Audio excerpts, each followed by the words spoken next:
Здравствуйте, ребята! Мы продолжаем изучение раздела «Культура народов мира».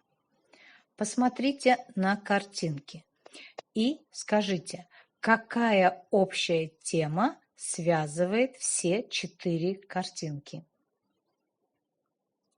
Все 4 картинки связаны одной темой. Казахстан– многонациональное государство. Ребята, запишите тему урока «Мир казахов». Цели урока: использовать существительные, прилагательные наречия в соответствующих формах, определять основную мысль текста, учитывая структуру текста. К концу урока вы сможете составить словосочетание, используя существительные, прилагательные, наречия в соответствующих формах, сформулировать основную мысль текста. Ознакомьтесь с основной лексикой урока. Сопоставьте слова с их переводом, выберите правильный перевод слов. Этнос, религия, толерантность, традиция, культура.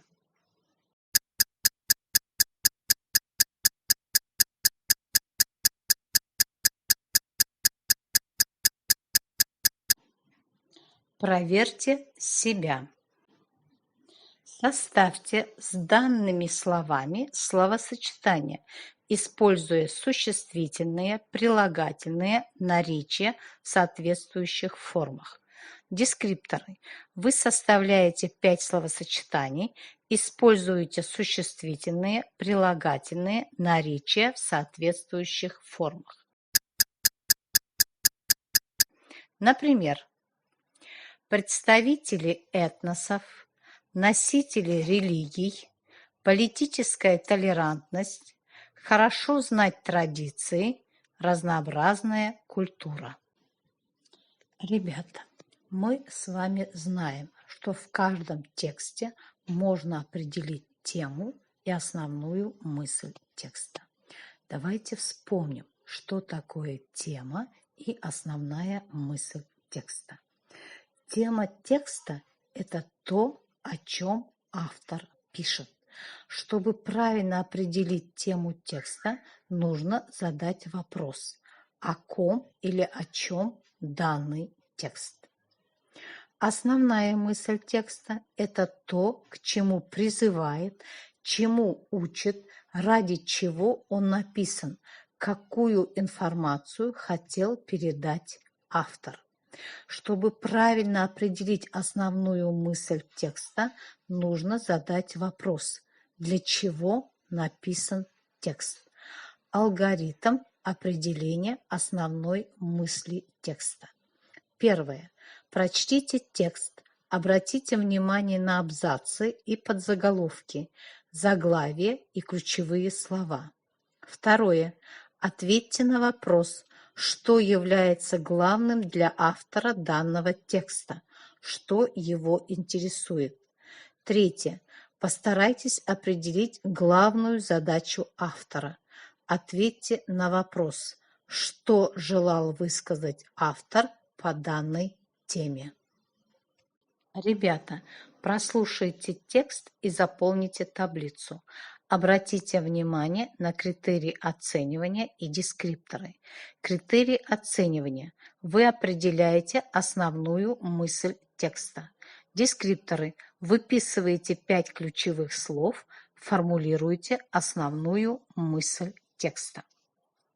На протяжении веков на исторической земле казахов перекрещивались судьбы многих народов, носителей различных культур, религий и традиций. В результате сложилась уникальная ситуация, когда вместе с казахами мирно живут представители многочисленных этносов и конфессий. При этом длительное совместное проживание различных этносов сформировало в обществе устойчивые традиции толерантности.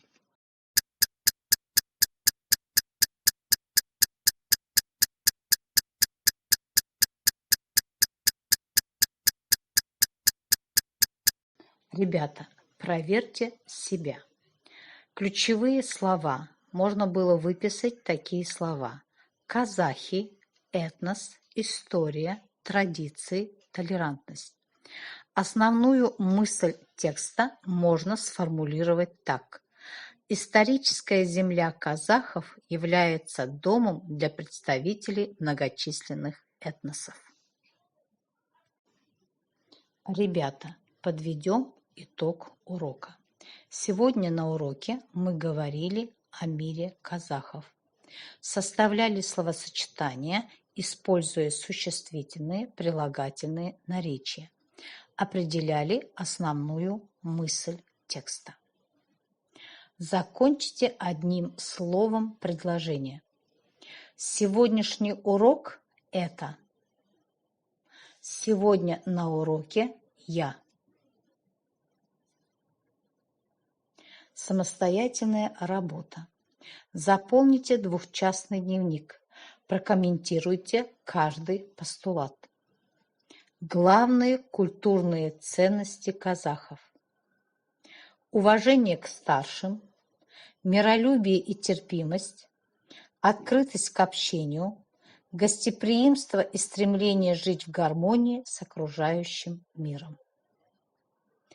На этом наш урок окончен. До свидания. Спасибо за внимание.